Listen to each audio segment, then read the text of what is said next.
Good afternoon, everyone, and thank you for joining us for this important discussion around the UN Declaration on the Rights of Indigenous Peoples. My name is Caroline Romaguet, and I'm the President and CEO of the Canadian Museum of History and the Canadian War Museum. Before we proceed, I would like to acknowledge that the land on which the museum is located is the traditional unceded territory of the Algonquin Anishinaabe. In our honor of the traditional caretakers of the land where our museums are situated, we are working to further incorporate Algonquin history, culture, and perspectives at the museums, and have formed an Algonquin Council to help guide us in that work.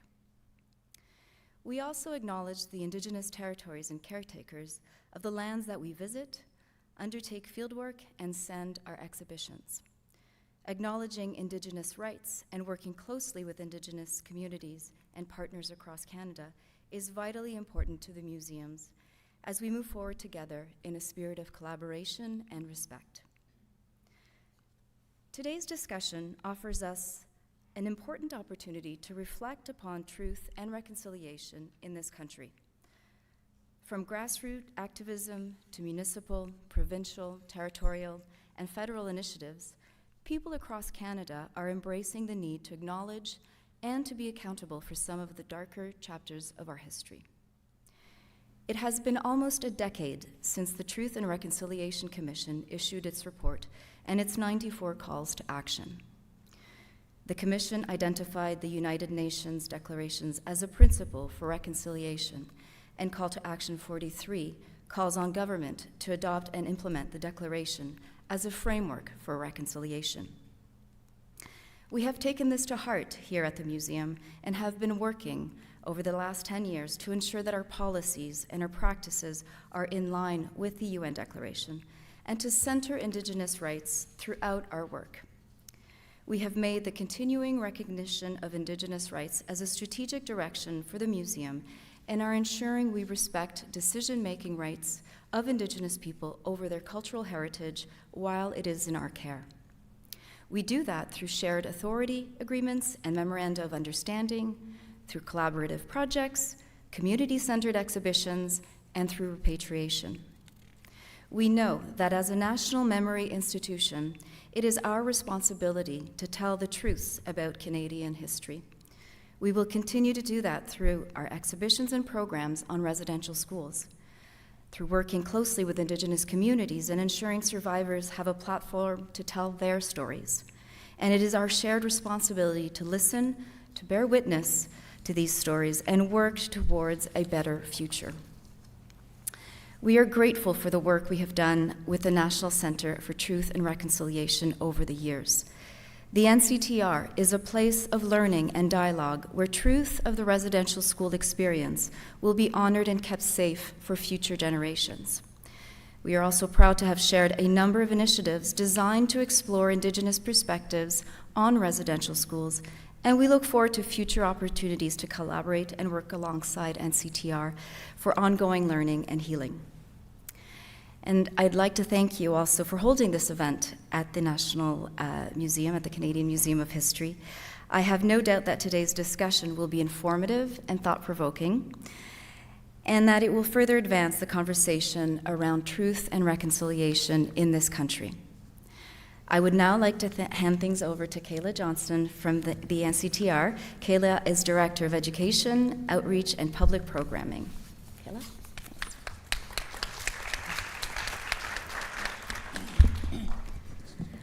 Thank you, Caroline, for that wonderful introduction. Before we begin, I wanted to provide a little bit more information about Truth and Reconciliation Week, and more specifically about the Adult Education Lunch and Learns, as well as the format for today's event. Truth and Reconciliation Week began in 2020 as a single day's worth of virtual programming for students grades 1 to grade 12. Since its inception, Truth and Reconciliation Week has grown to encompass a full week's worth of virtual programming for students, in addition to the live student empowerment event, the September 30th national broadcast, and the adult education content. Last year in 2023, we hosted 5 adult education lunch and learns to address the gap as well as the hunger for education on the history and legacy and impacts of the residential school system, as well as reconciliation. We had over 40,000 views to the program on Zoom, in addition to our YouTube channel. Due to the excess of last year's program, we are hosting 5 Lunch and Learns this year with a variety of speakers from September 23rd to the 27th. Topics to be addressed this year include a look at the health impacts of colonial systems, unconscious bias and stereotyping and allyship, Indigenous identity fraud, the Declaration of the Rights of Indigenous Peoples, and addressing the barriers to reconciliation. This year's program is being presented with generous support from Enbridge as well as the Canadian Public Health Association.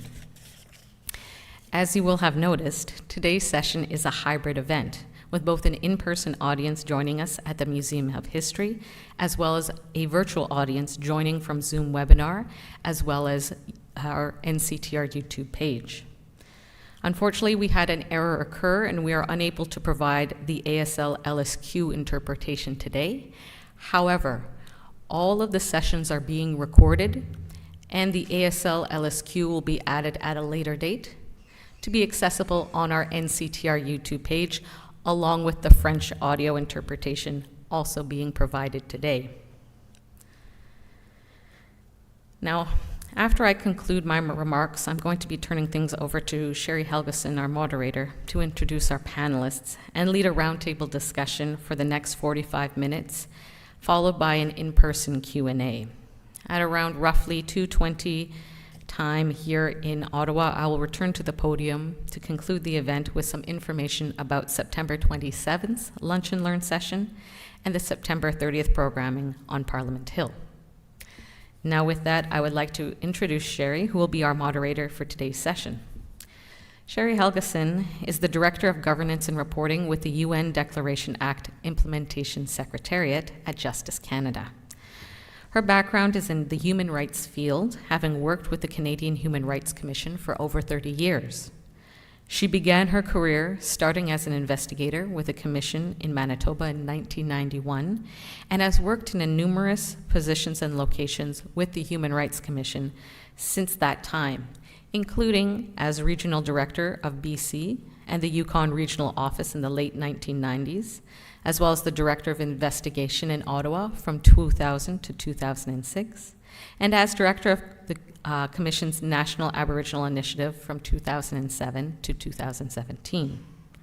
In 2018, Sherri returned to the management of the Commission's complaints function to help address a growing backlog before being enticed to move to Justice in late 2021 to work on the implementation of the UN Declaration on the Rights of Indigenous Peoples Act. Sherri is of Anishinaabe and Icelandic heritage from Manitoba with roots in Sandy Bay Ojibwe First Nation in Treaty 1 territory. With that, I pass it to Sherri and our 2 panelists. Thank you. Thank you, Kayla, I'm sorry.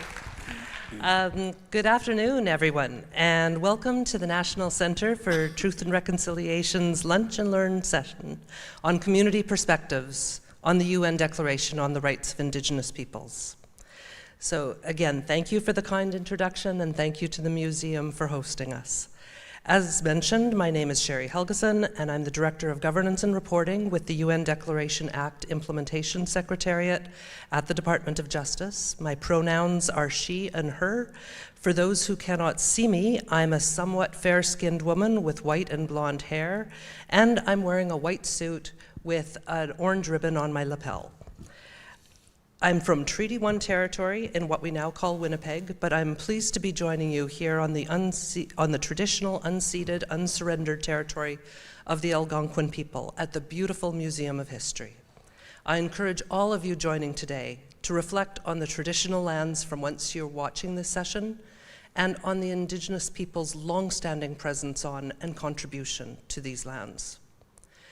Permit me, as your moderator today, to set the stage a little for this panel discussion. I'd like to begin by recognizing the more than 25 years of collaboration between United Nations member states and Indigenous peoples from around the world, including Indigenous leaders from Canada, which led to the UN Declaration on the Rights of Indigenous Peoples, a comprehensive international human rights instrument. How a country chooses to implement the UN Declaration, as we commonly refer to it, depends on each country's unique circumstances. The Government of Canada decided to take a legislative approach, and on June 21st, 2021, the UN Declaration on the Rights of Indigenous Peoples Act was adopted by Parliament and came into force federally. The UN Declaration Act sets out 3 obligations on the federal government, all to be carried out in consultation and cooperation with Indigenous peoples.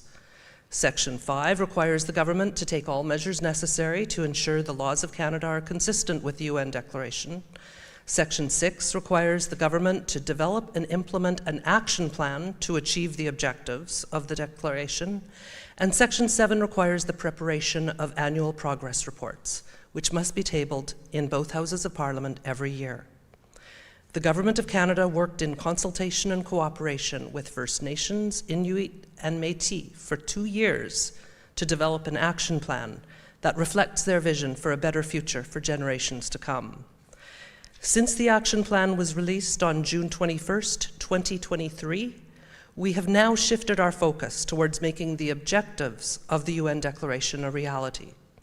We are so far the only country in the world to have a UN Declaration action plan at the federal level. The successful implementation of the UN Declaration Act and the action plan is vital to advancing reconciliation and promoting and protecting the human rights of Indigenous peoples in Canada, and each of us has a role to play. We are pleased to have the chance to speak today with 2 Indigenous leaders who have been involved in building a better future for Indigenous peoples, and in doing so, a more inclusive Canada. I have the honor of introducing our esteemed panelists for this event. First, I would like to introduce Marilyn Buffalo. Marilyn was born and raised on Samson Cree Nation. She's 74 years old. You would never know that, Marilyn. And brings mature, experienced leadership and is a recognized voice in many circles. She has over 55 years of community development experience in northern, isolated, urban, and rural Indigenous communities and internationally. That work has taken her into political, social, health, and economic affairs, dealing with education, adult literacy, employment and training, language rights, sports and recreation, justice, law, veterans, women, child welfare, youth and elders' rights, land rights, economic and business development. Marilyn has sought justice for residential school survivors for decades. Her current focus is on the educational and cultural developmental needs of Indigenous women, children, and youth.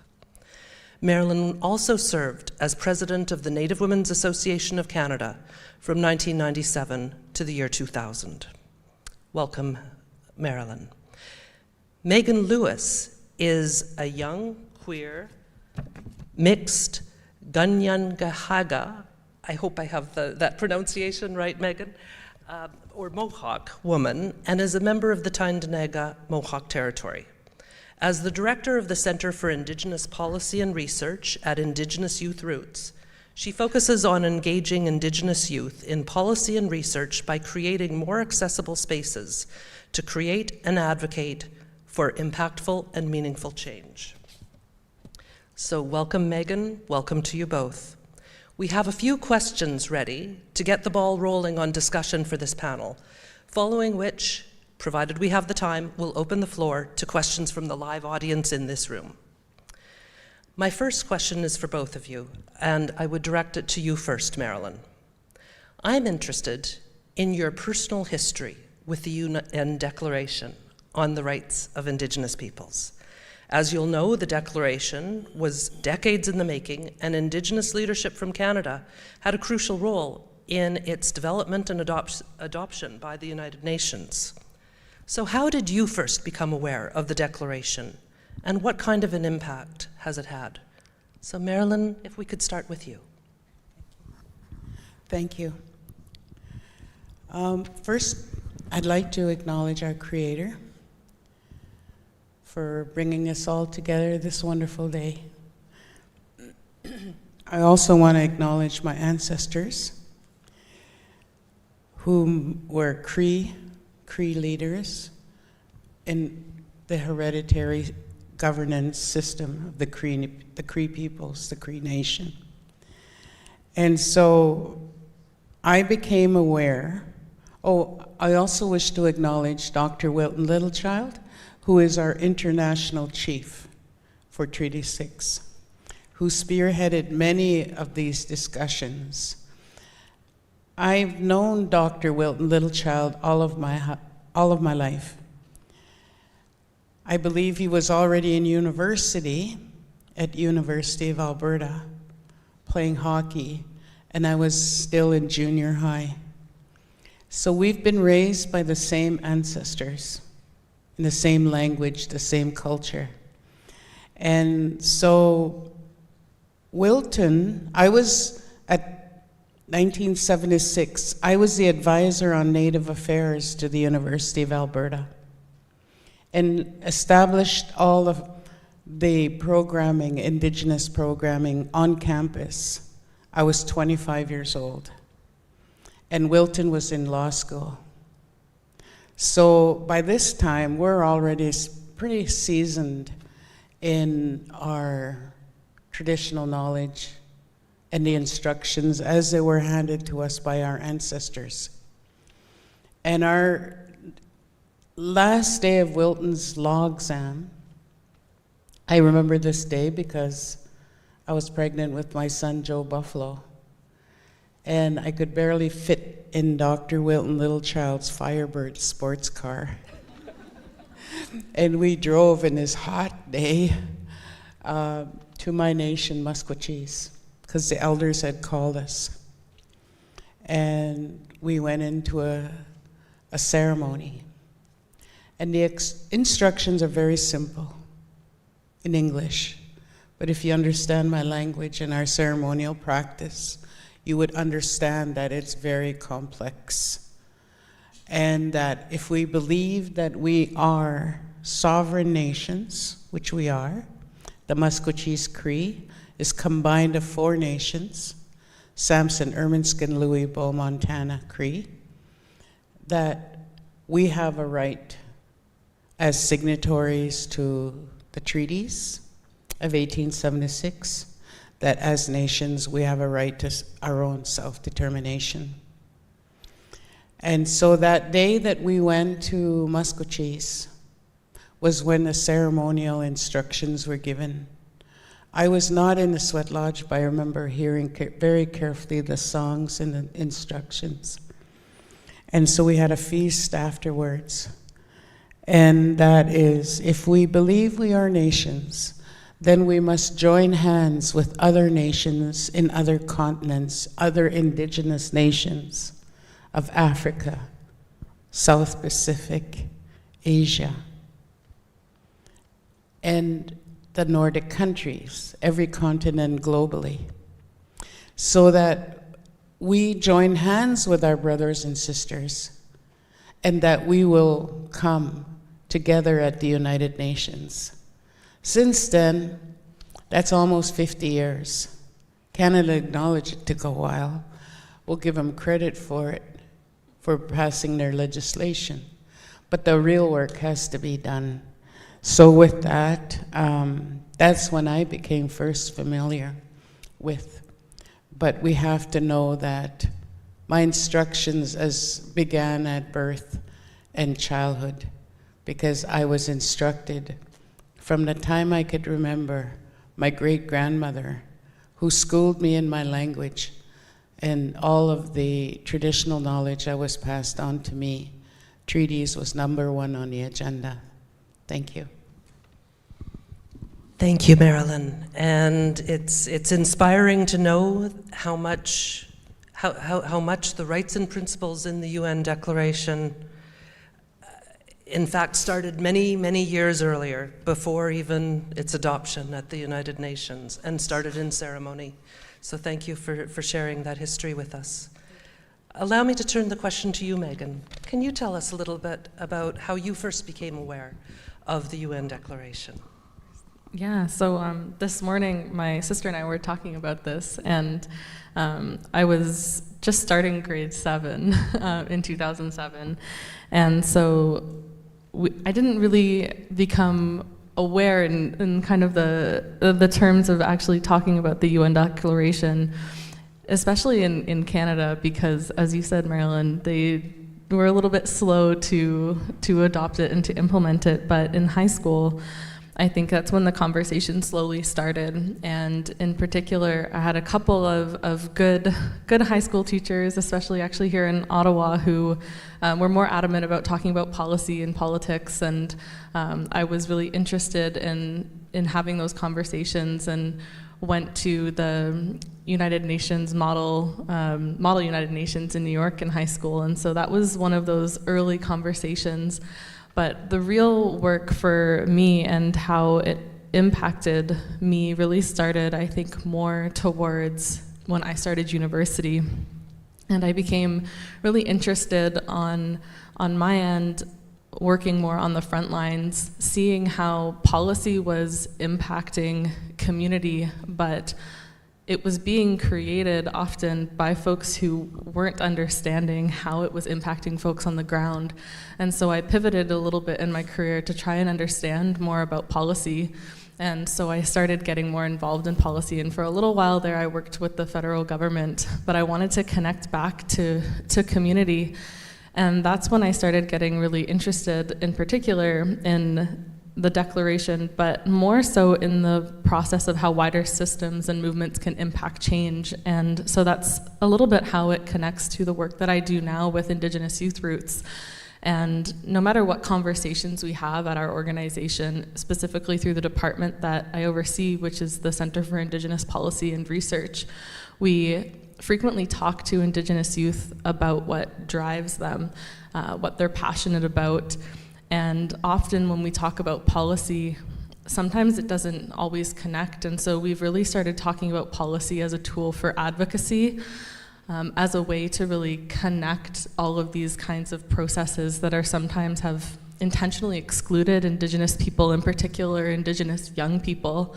And I think that's really relevant when talking about the UN Declaration and how we want to move that forward and make sure that the priorities that Indigenous young people and Indigenous people in general, how they can make sure that their voices are heard in those processes. So policy as a tool for advocacy has become something that's incredibly important in the day-to-day work that we do in our department. And I think that even though it wasn't something that was very involved kind of in my childhood because it wasn't quite there yet. Now it's something that comes up in conversation every single day, and it's something that I'm very, very passionate about, making sure that the engagements that we have with the young people continue to be relevant, and that the advocacy that we do and that the youth want to push forward continue to be really relevant.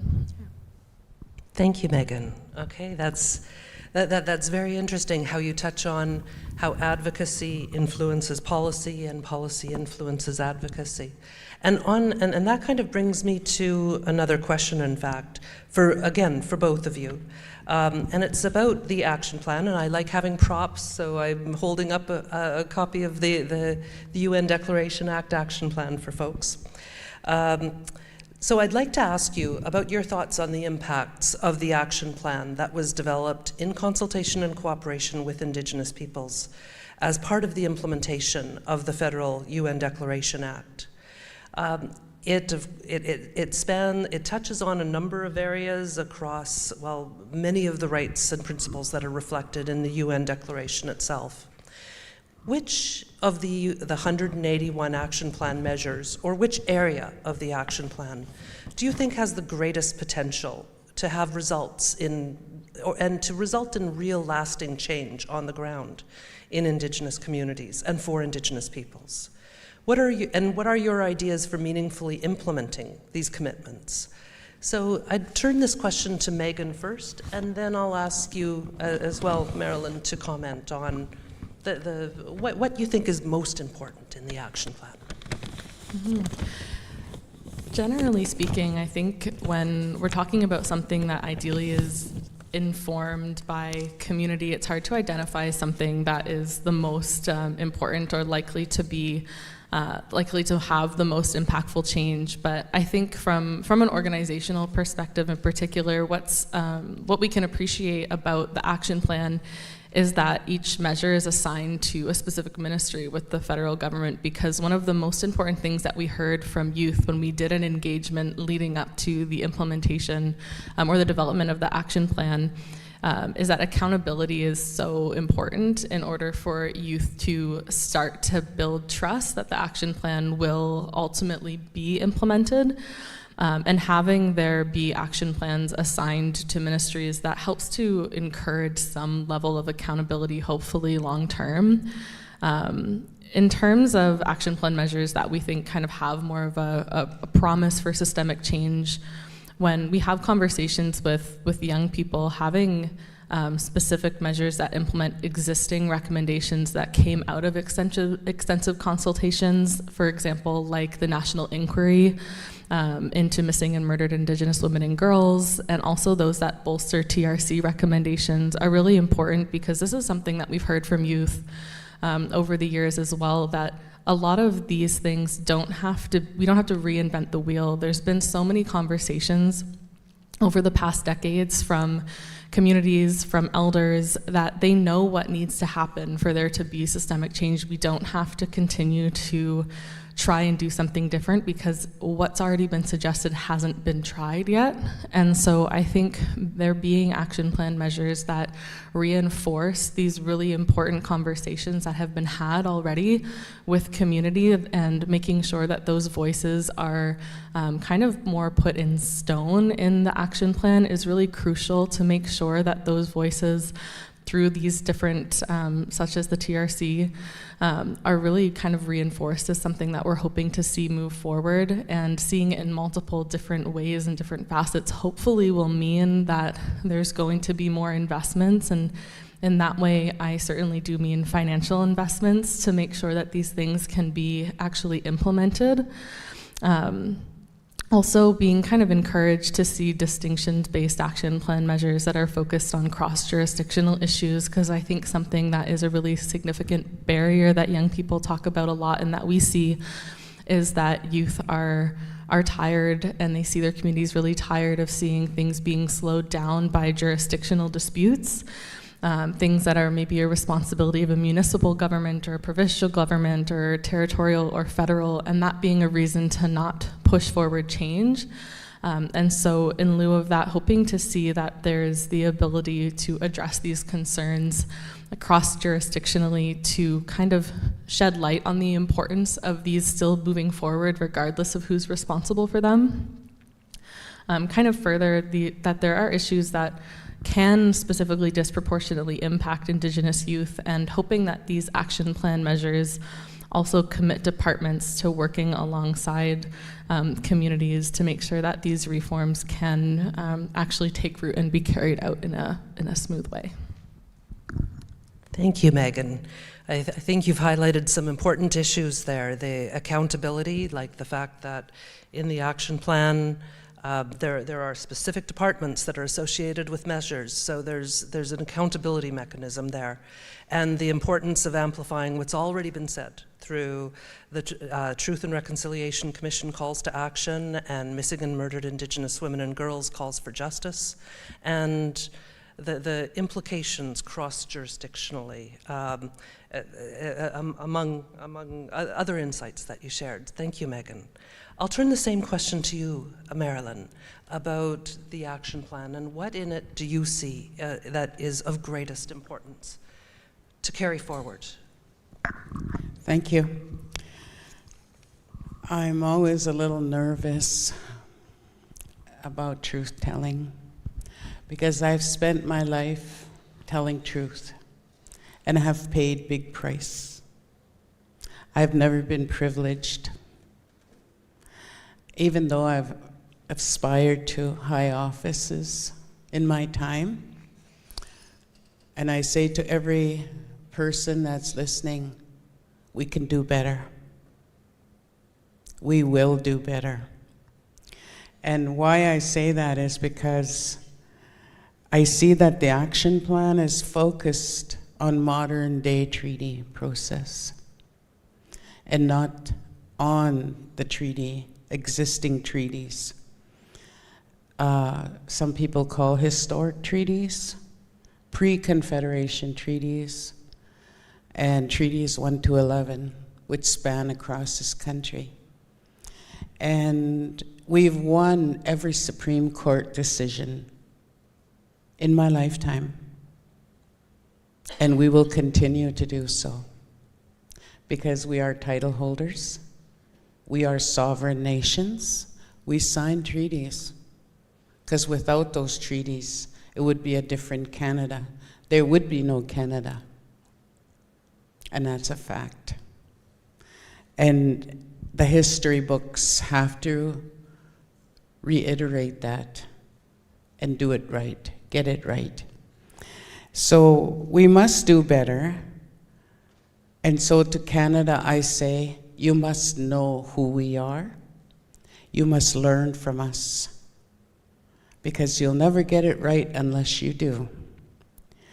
And we need to more focus on the original spirit and intent, because we never gave up our titles. We didn't give up. Nobody's that crazy that they would hand over everything, including the rights to the resources, and that we have our rights to our own spirituality, which was taken from us, and we fought to keep what we have. We also have our treaty rights to traditional healing methods, of which is very much in practice in our nations, and which means ceremonial practice. The songs, the dance is very much intact. And we also have a right to develop our own institutions, our own colleges and universities, based on our culture and language and ceremonial natural laws. We also have our rights to our own hospitals, our own health care, and schools. I've always believed that, which is why I entered into the field of community development. And as instructed by my elders, thank God I don't have a criminal record, but I've been known to demonstrate in my life and will continue to do so. I say no apologies were given for what was taken from us, because what has happened here, the Indian Residential School, which is what I'm a product of, as the system itself has reformed into a child welfare system and has not gone away, but it's multiplied into different jurisdictions and different laws across this country. And so again, we're having to restate our right to raise our children and our grandchildren, our great-grandchildren. I have 13 great-grandchildren, and we'll have 14 in come February. We have the highest population of young people in our nations. Well, it's increasing. General population, youth population is not as growing as fast. So it makes sense, and I say this to many, many prime ministers since as far back as I can remember. Pierre Elliott Trudeau, Jean Chrétien, all of these prime ministers, we've said Paul Martin, who was Minister of Finance, the cutbacks are going to kill our people.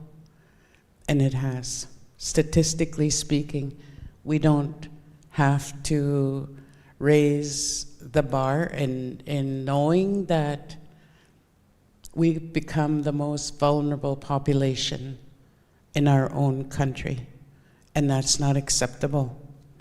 So my investment would be, in all of that I've said, is to invest in our youth.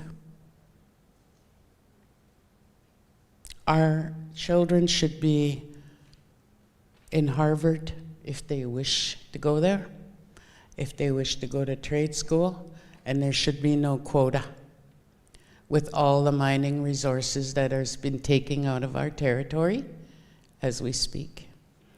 And so in sports, recreation, business development.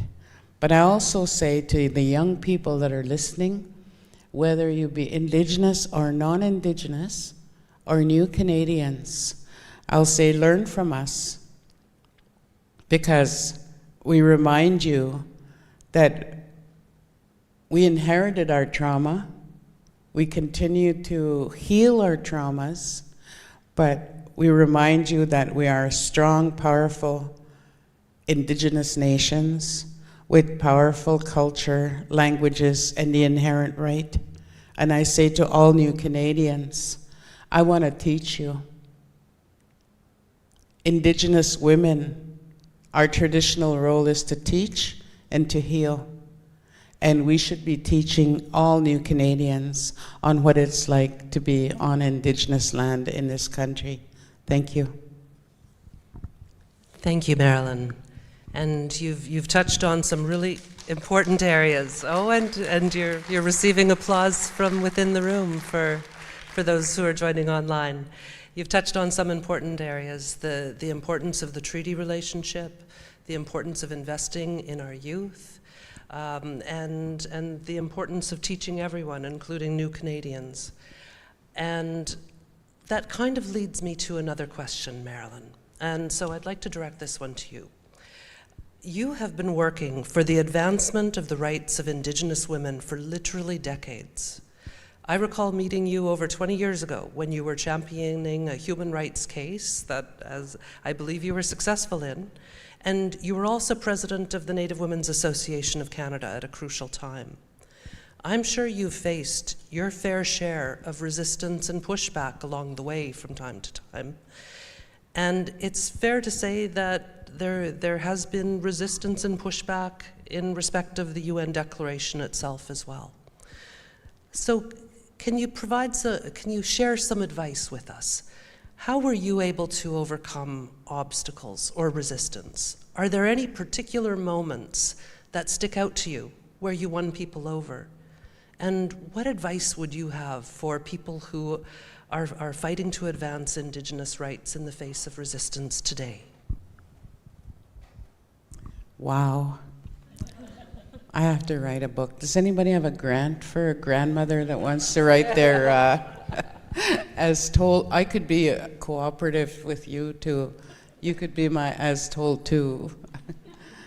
Good grief. I'm the head of a large family. I'm the oldest of 11 children. I have now alive 7 brothers. So I had the privilege of having great parenting. I recently lost my mother at the end of July. And after 6 years as CEO of Nietzsche Institute, where we trained addiction counselors and therapists nationwide, I've resigned from that position because I am going to get my voice back. Does that sound good? Are we going to join hands and kick a little butt? But we could have fun at the same time, right?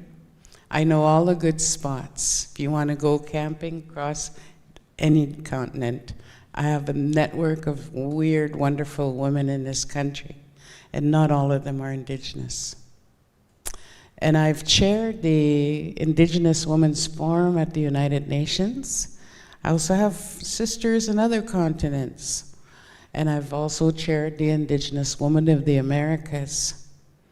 And I don't speak Spanish or French, but I am sure some of you do. And from that grows, projects. Now, when you're initiating something new, you're going to get resistance. And more often than not, the answer is no. So I'm like that little child in boarding school, and I challenge Sister Superior, and I drive her crazy because I speak my language fluently, and she's forbid me from speaking my language.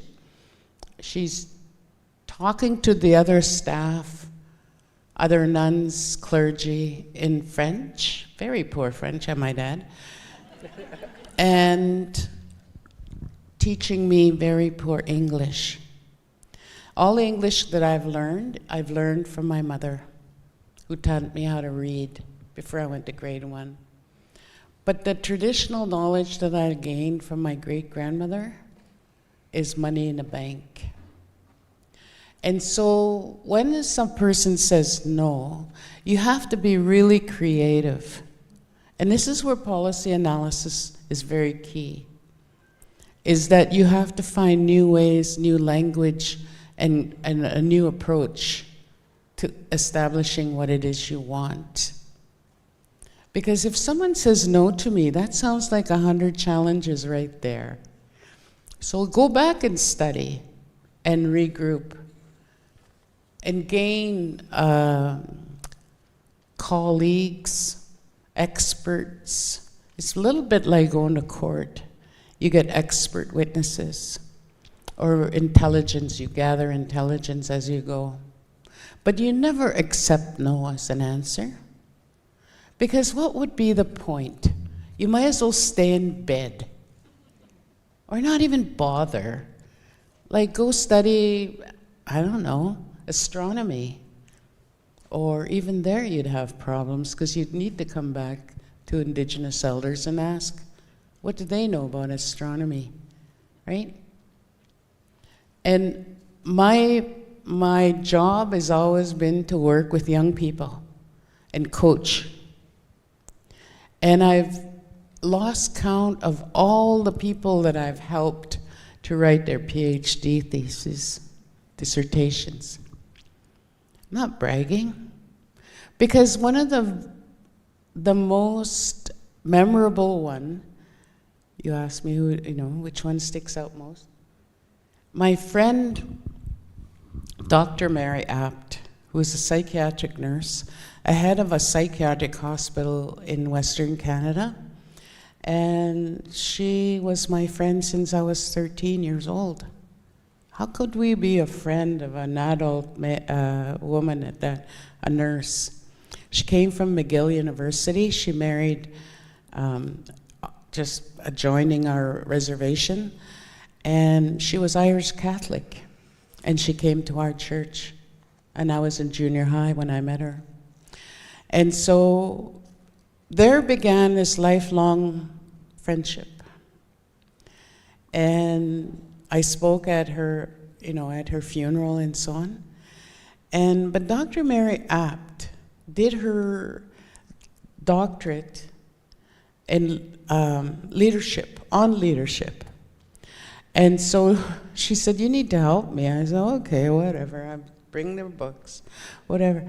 And everything I read was so boring, and why do you even bother with this?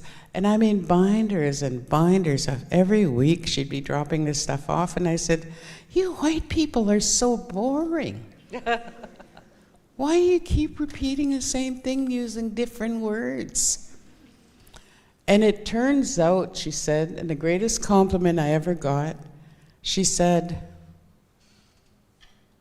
you know more about change than anybody I've ever met. And I was just a kid. I was a young mother at 35. Now, why am I telling you this story?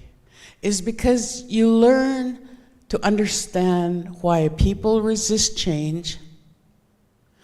What is it in their makeup, their personality, their psyche that makes them so they feel they want to be powerfully dominant all the time? What is up with that? And then my mother would say, it's a superiority complex, right? But to be facetious. And she was really quite intelligent, my mother. Because, you know, it's a clash of two worlds, or many worlds. But the challenge is, and I say this to anybody that's listening, I'm assuming that you attend today's event because you really care. There's something in your heart, your intrigue, your mind that makes you want to learn more. But you have to learn from us.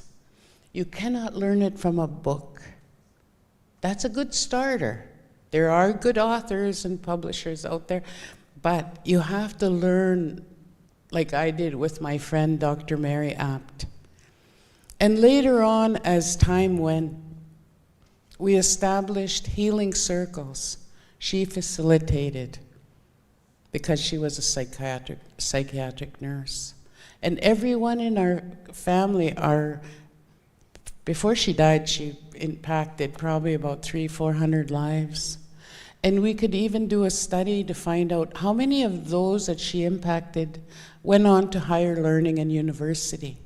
How many of them did escape child abuse and domestic violence? You know, and their children, as a result, did very well. And I am one of those. I can openly testify to that anytime. I'm not afraid. And because of her guidance, it helped me to deal with, and also I in turn helped her. I converted her. She, towards the end of her life, I would say 10 years of her life, attended ceremonies and fasted with us and went to our sweat lodges and our funerals and so on. And she said, your people are so civilized. Even when a person dies, you honor. You have 3-4 days of ceremonies. And in our culture, we just have 1 hour service, goodbye, and that's it. That's not healthy. So when you start comparing the two worlds, it is healthy. I think for me, I've been a single mother for 40 years. I've never had an easy or a partner say, here, or a supportive, emotionally supportive mate. And if you have that, that's money in the bank too. But if you aspire to greatness, you must be balanced. You must be healthy. I have a hard time finding people that keep up to me as I'm walking 8-10 miles a day at my age. And I wake up 4:15 every morning. I don't need an alarm clock or anybody to tell me what needs to be done first. So I think discipline, aspiration to high hopes, keep a diary, write down your goals. January 1st, I'm going to accomplish this year. This is what I will do. And find some good comrades. Thank you. Oh, be sober and stay away from that evil drugs. Thank you. Thank you, Marilyn. So in addition to what you've just mentioned about being balanced and healthy and being disciplined, what I heard in your response was, like, don't take no for an answer. Be creative. Develop your networks. You mentioned having networks of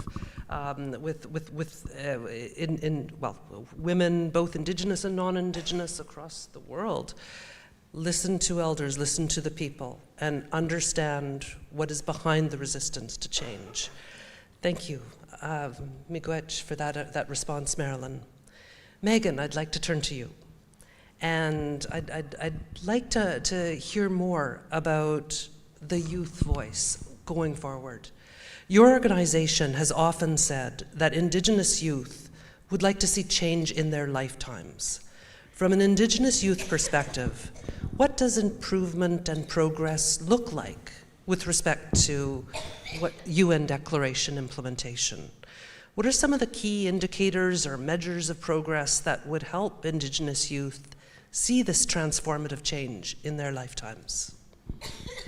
Yeah, I just definitely want to start by saying thank you for sharing it. It reminds me of anytime we run any engagements or listen to youth, one of the first things we think of is making sure we always have elders present to make sure that we have a grounded space. And the most important thing for us is always listening to stories and learning from elders. And it's a recurring theme that we always hear, because just like you said, learning from elders and folks in our communities who have that knowledge and have so much to teach us is something that's so important, especially to youth. And that youth-elder relationship is something that is so important to all the young people that we engage with. And I think it ties really closely to this question that you're asking in terms of kind of what does progress look like, because when we did our first really large UNDRIP engagement with youth in 2022,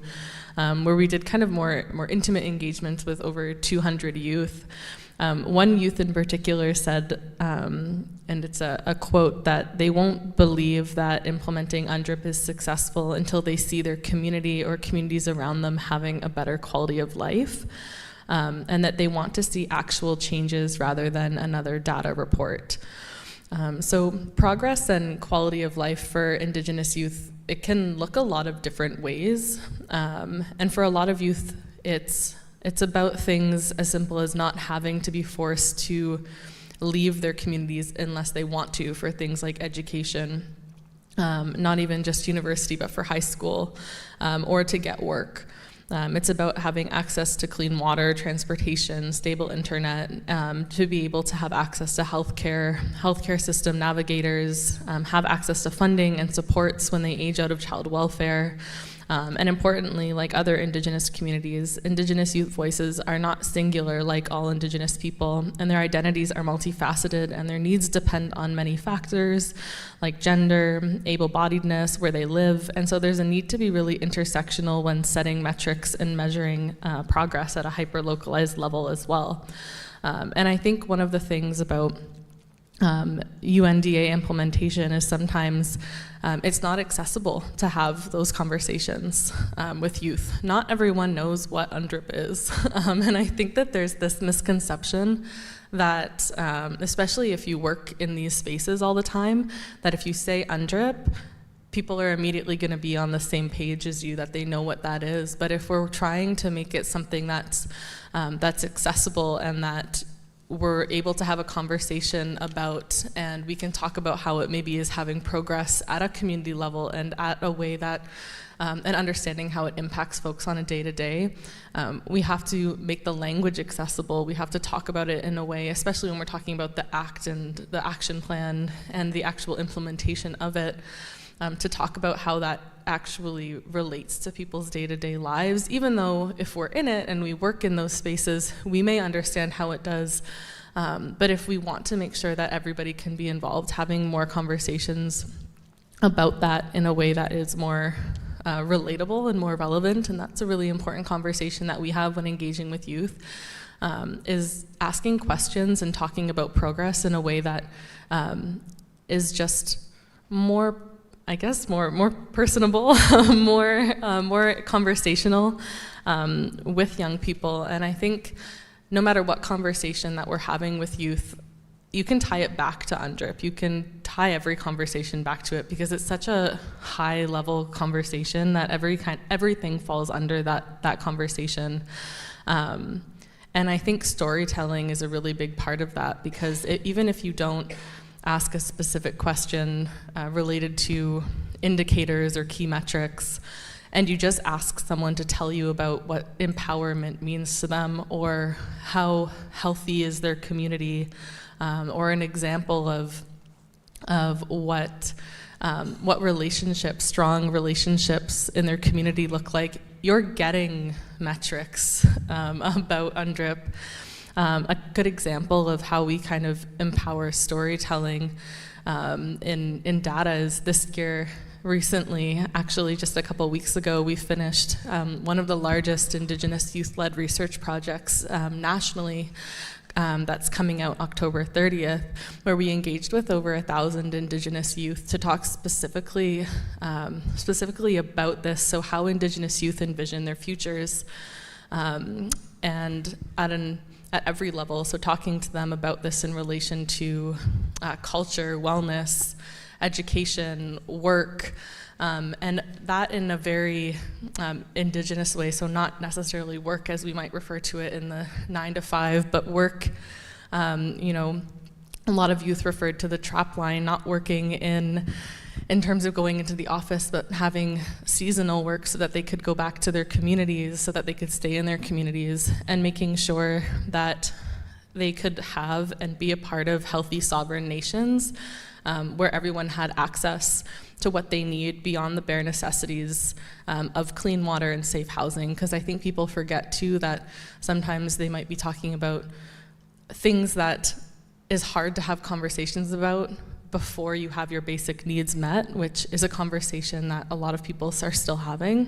And so through this research that we did, what youth were looking for included things like abundant and accessible elder supports, addiction services, community centers, language learning programs, Indigenous-led education facilities and healthcare facilities, which you mentioned too. And it also meant communities that are rooted in their traditional teachings and systems of governance. And these are conversations that Indigenous youth are having about meaningful futures. And these are also conversations that they're talking about that have come from conversations they've had with their families and their elders and in their communities for decades. And so in addition to outlining what they want for their futures, youth also made it clear that what they're working to leave in the past. And this includes barriers to keep them and other youth and future youth from connecting with their communities and culture, such as lateral violence, lack of accountability, homophobia and transphobia, and anti-Black racism, to name a few. And Indigenous youth are really committed to building futures where no one's forced to leave their communities, as mentioned. And for us, these are all indicators that we can track to see progress that's happening, and all tie back to UNDRIP as well. Excellent. Fantastic, Megan. A lot in there in your answer around making language accessible to youth, storytelling, talking about these concepts in a way that is relevant to the lives of the people that we work with and are there to serve, and you get the metrics from that. I liked your point there. And some of what you talked about how Indigenous youth envision their futures and what they want to leave in the past is very cogent and relates to another question that I would like to ask you.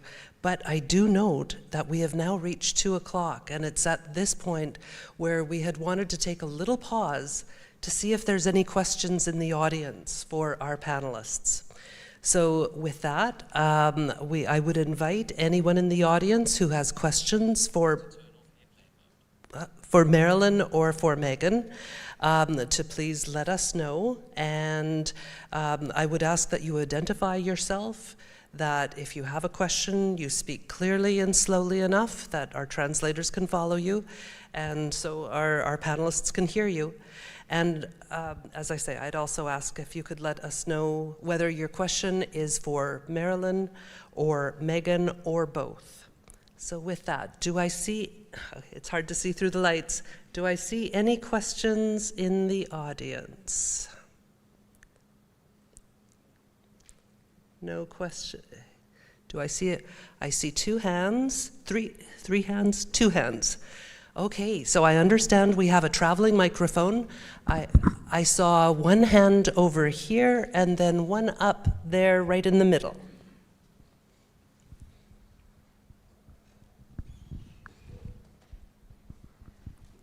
Bonjour, je vais parler en français, c'est correct de m'exprimer en français, or should I? Oui, j'y vais. Okay. Hi, I can also speak English. I was just not sure. My name is Emily Lemieux. I would like to thank you all for this amazing share today. My question is for Elder Marilyn. Sorry about that. Pardon? I was really interested when you said that the old treaties wasn't put into place at the moment, if I understood correctly. And like, what is the major obstacle for those to be respected today, as you can see it from your point of view? So if I understand correctly, what is the major obstacle in having the treaties, the historic treaties, respected today in Canada? Oui. The major obstacle is the refusal to see us as sovereign nations. Does that make sense? And that resistance, the barriers are insurmountable. But it's not going to go away. I'm a direct descendant of Big Bear on my mother's side, and Poundmaker on my dad's side, direct. So my oral history, my oral tradition, is we think of those treaties, we talk about them as if they happened yesterday. They're not going to go away. Because when those treaties were signed and negotiated, oh, by the way, both my ancestors, Big Bear and Poundmaker, read the stories. Canada jailed my ancestors. Stony Mountain Penitentiary. So there's history there. Why did they do that? Because there would be a holy war in the prairies had they not done that. There was a very tense time in history at that time. But when we talk about the spirit and intent of the treaty, the law, the covenant, a sacred covenant, was between two nations and our Creator. So when you sign like a marriage contract relationship, you have a blessing from the Creator. There's a third party upstairs. So you cannot, there's nobody greater than God, Creator, Allah, however you wish to acknowledge. That's a sacred covenant. And it's not going to go away. So the best thing to do is treat it with respect, learn from it, and move on together. And then there's, up here we have Wampum Belt treaties, the Mi'kmaq treaties, pre-Confederation treaties. We also had internation treaties, the Crees with the Mi'kmaq, the Mohawk, and so on. This country was built on our resources, the fur industry, the Hudson's Bay. And you look at Canada's map, right, from east to west. You go, the highways were the rivers, were the highways, the waterways. Everywhere you go, you have Fort Severn, Fort Saskatchewan, Fort Edmonton, Fort, Rocky Mountain House, like every place. And that were the trading post. And it was our people that built this country based on the fur industry, just that alone. But we traded with each other as well. I know this because it was taught to me by my great-grandmother before I went to school. And so it's easy for me to understand when I hear the Mohawk Nation, my brothers there saying, I have a treaty right to govern my own taxation, my own gaming and tobacco. No nation has a right to tax another nation. You think about that concept, and it's real today. And we live under the Indian Act legislation. When we had our own hereditary system of governance, our own child welfare system, our own educational system, you name it, before the white man came. And they came there and imposed legislation, apartheid, on my people. And that Indian Act legislation is patrilineal, which means it's male dominant. And they did that all over the world. In Africa, they did it in India, you name it, they have a caste system in India. Central South America. And then over here in our nations, traditionally, we are matrilineal. In other words, it's the mothers, the women that govern. They decide who's going to become hereditary chief. And they pass on the knowledge, the wisdom, and the language to their children and their grandchildren. That's our role as healers and mothers, and to teach all the time. So when that system was broken, it was broken by our right as mothers was taken away when our children were taken from us. Imagine you have a child, and at the age of 6, they're taken, and you don't see them for another 10 years. And they come back to you, they speak a foreign language. They don't know your custom, your behavior, your language. Imagine that. What would you do? How would you rebuild your family? And chances are you won't have a family left. And I seen this. I left my community when I was 15 years old. I thought when I left my community, I left my culturally safe environment. In my culture, the ceremonies, everything was taken. I went to an all-white school. By the way, I graduated valedictorian in an all-white school, okay? I did my bit. Mind you, I got grounded a few times, but that's, you know. But when I never saw so much dysfunction, dysfunctional behavior.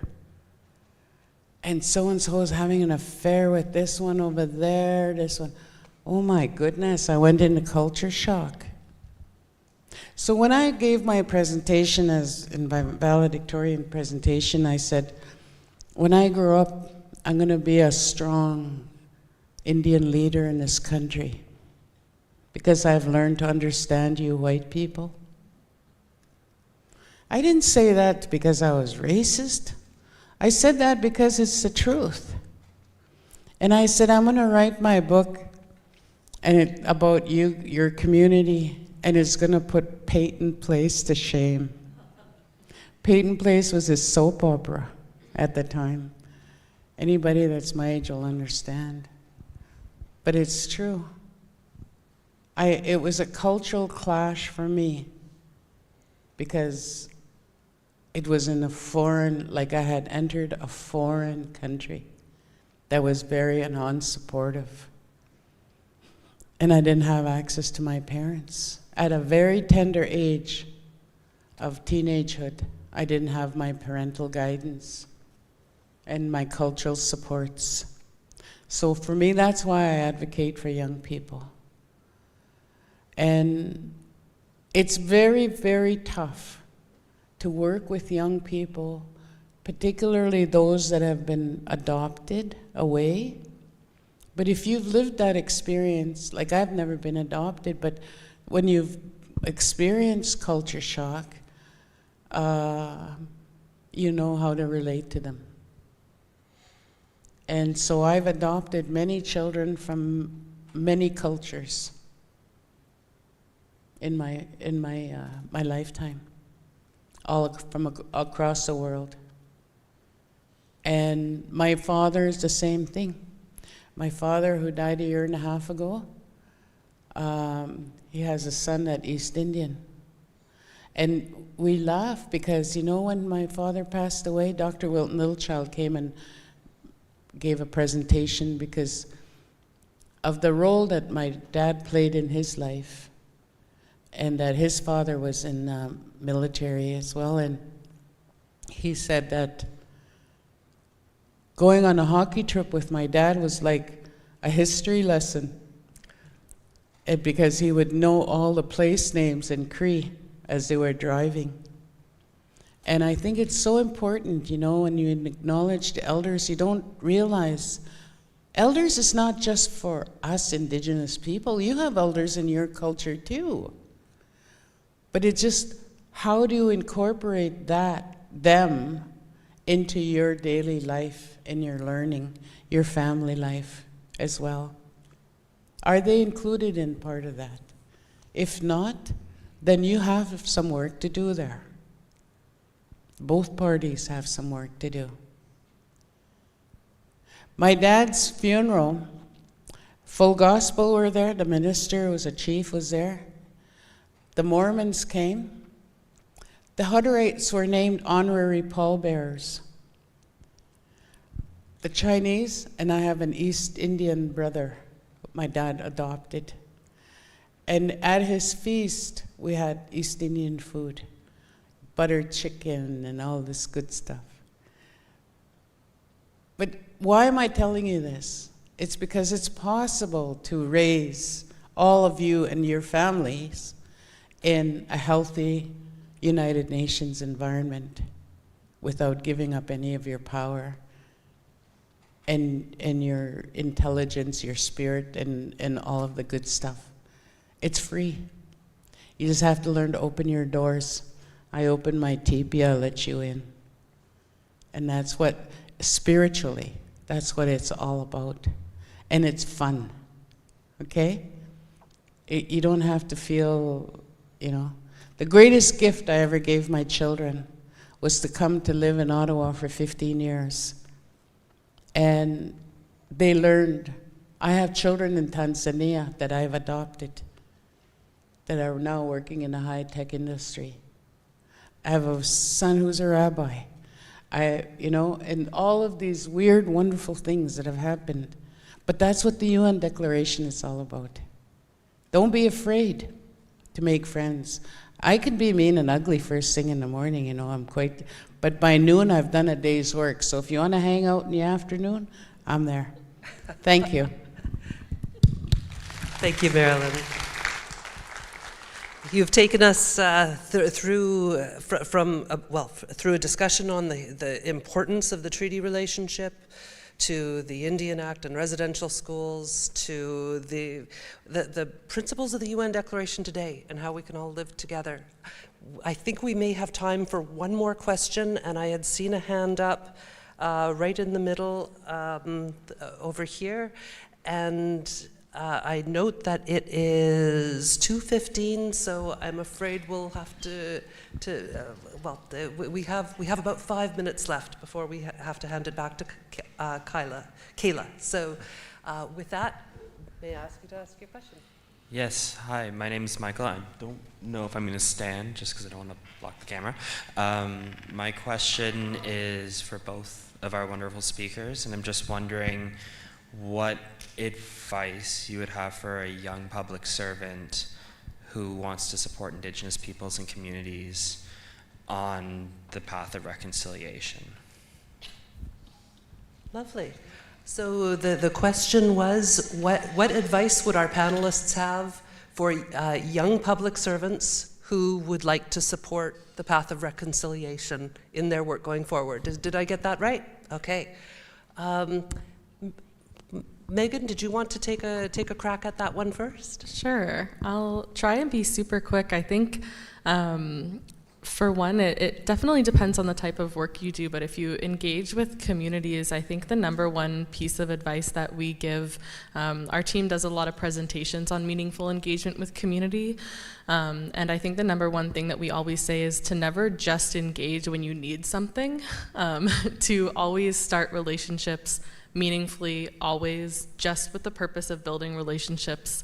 And that's always so important because relationships are really at the center of everything that we do. And I think when you're building relationships and engaging with community, if you already have that foundation, the trust is there, and I think that's what lacks so significantly, especially with government, between government and community, for a million reasons I won't go into, but I think in terms of engagement, that's always our number one piece of advice, is to start those relationships and maintain them, and have that be a part of the work that you do, and really advocate for that to be an ongoing piece of the role that you have.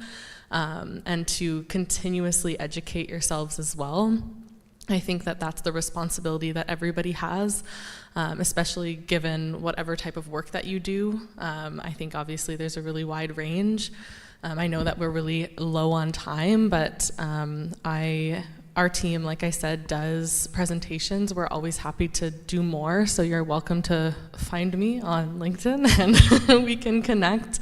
And I'm happy to give a longer answer on this as well. We're always happy to continue to kind of have that conversation on an ongoing basis, because I think depending on what specific work you do, that can be a much more specific conversation, but that general advice is relationships and building trust, and doing whatever you can to not break it, because I think that's the thing that really can impair the ability to move forward and to have folks to really, I guess, maintain that trust in moving forward and advancing any of these initiatives that we're hoping can actually kind of be successful.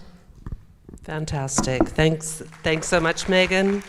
That is great advice for a young public servant around, don't just engage when you need something, build trust throughout and maintain that trust. Marilyn, I'm wondering, we have a couple of minutes. Shall we give you the last word on this? What advice would you have for a young public servant who wants to travel on that path of reconciliation and support of Indigenous people and peoples? My advice. Oh. You see how unruly I am? I need to be managed. Would you like a job? I'll hire you. Seriously. I'm back to being a policy consultant on Indigenous policy. I'll give you my cell number and we'll talk. All seriously. I mentor many, mostly non-Indigenous. People that know me know that. I've known this lovely lady forever. She knows I've never lost a human rights case. I pick my fights and I pick them good. And so, yeah, if it's law, what is your background? Engineering, high tech?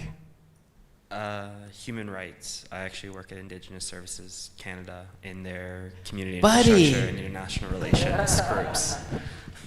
Thank you. Yes, I'll give you my card. Excellent. Well, so Marilyn, you've indicated the value of mentorship, and it sounds as though we're going to connect after this session as well. So that's wonderful. And in fact, I would invite anyone who's in the in-person audience to do just that. If you'd like to hang around and have a chat with Marilyn or Megan after this session, we'll be here for a little while. But I do note that it is now 2:20. And so I would like to invite my colleague from the National Center for Truth and Reconciliation, Kayla, to come back to the stage. Oh my goodness, this is a great session that we had, and I want to give a big miigwech to both our virtual audience, but also all the wonderful people who came and registered and sat down and enjoyed today's session. So on behalf of the National Center for Truth and Reconciliation, also a big thank you to Sherri Helgason, Marilyn Buffalo, and Megan Lewis for joining us here today. Now, to access this video after we conclude, you can just go to the NCTR YouTube channel. The English audio is going to be uploaded directly. After I get back to my hotel room, the French audio will go up, and we'll be working on getting the ASL video up as well. Now, tomorrow, join us at 1 p.m. Eastern Time for our last virtual Lunch and Learn with special guests Dr. Ava Jewell and residential school survivor Lavinia Brown, who are going to be taking a look at a hard look, really, at the barriers to addressing reconciliation. Now, that conversation is going to be moderated by Cole Kippenhuck. And then don't forget to join the NCTR, APTN, CBC, Radio Canada, and the Algonquin Nation on Monday, September 30th for the National Day for Truth and Reconciliation's national broadcast at 3 p.m. Eastern Time. For those here in Ottawa, come on down to Parliament Hill on the West Block lawn. But you can also watch on television or listen on radio for the 90-minute program, recognizing and honoring residential school survivors and children who never made it home. There's also a 30-minute pre-show being hosted by APTN. And to learn more about the NCTR, about Truth and Reconciliation Week, please visit nctr.ca, as well as trw-svr.nctr.ca,